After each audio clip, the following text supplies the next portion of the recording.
our longest trusted English newspaper since 1898. Now available digitally.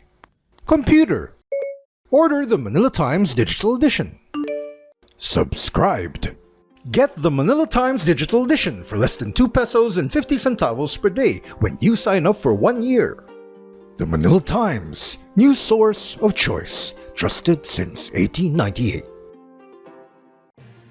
Good day. Here are the stories for the Manila Times for Saturday, June 11, 2022. Jobless rate hits pre-COVID low. The number of jobless Filipinos fell in April, with the unemployment rate at its lowest since the pandemic began, the Philippine Statistics Authority or PSA reported on Friday. National statistician Claire Dennis Mapa said in a briefing on Friday that preliminary labor force survey data put the unemployment rate in April at 5.7%, the lowest since January 2020, when it was 5.3%.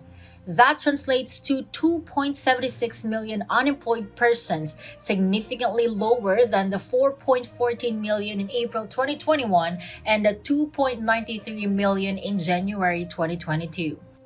The employment rate rose to 94.3%, with 45.63 million people having jobs. The figure was 2.61 million higher than the 43.02 million in January and the 43.27 million in April, MAPA said. President-elect Ferdinand Bongbong Marcos Jr. has promised a high level of accountability for human rights violations in the country during his watch.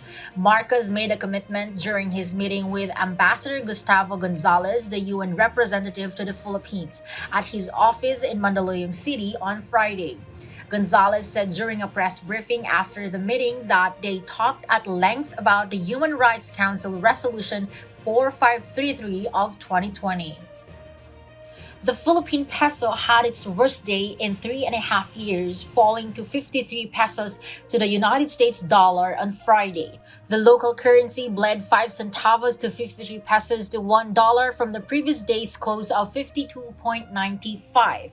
It hasn't been this soft since December 2018, when it closed at 53.10 peso to $1.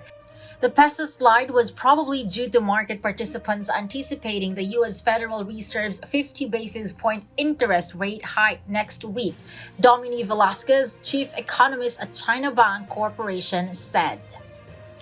An official of the Catholic Bishops' Conference of the Philippines, or CBCP, said on Friday the outcome of the last elections is a slap in the face of the church's local hierarchy. BOAC, Marinduque Bishop, and CBCP Episcopal Commission on Social Communication Chairman Marcelino Antonio Maralit expressed his view in an interview posted in Caritas Philippines website. The church tacitly endorsed the presidential run of Vice President Maria Leonor Leni Robredo, referring to her as the moral choice. Robredo lost badly to Ferdinand Bongbong Marcos Jr. Maralit said the question now is whether we have lost our voice as the hierarchy of the church.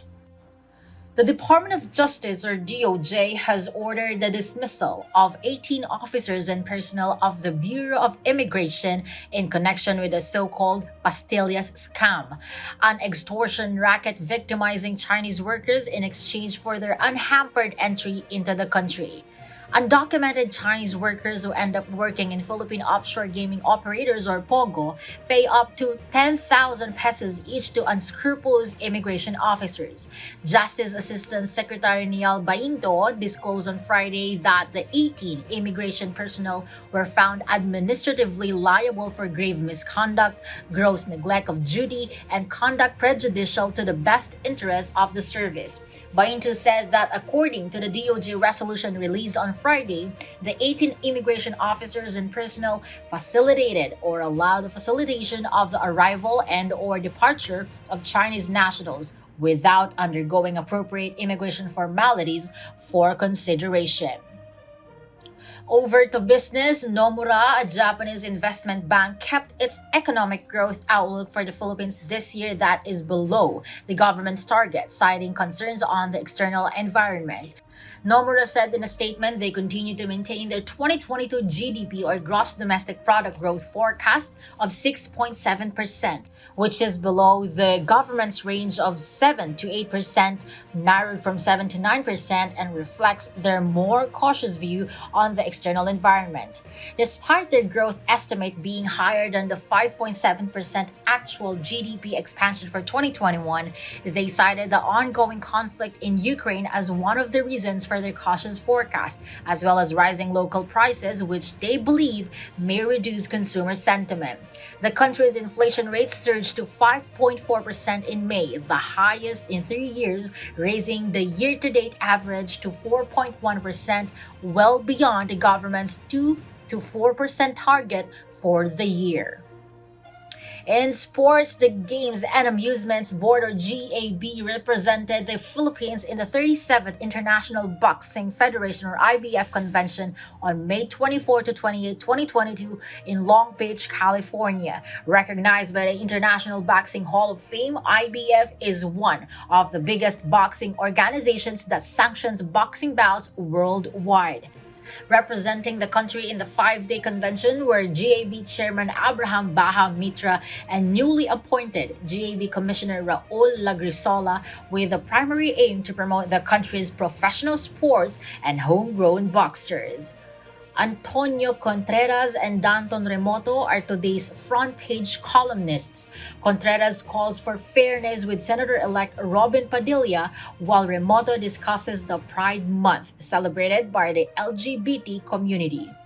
Today's editorial believes the country needs realistic solutions for food security. Read a full version on the paper's opinion section or listen to the Voice of the Times. For more news and information, get a copy of the Manila Times on print. Subscribe to its digital edition or log on to www.manilatimes.net. Follow us on Twitter, Facebook, or Instagram. And keep up with the Times. This is EJ Gomez reporting.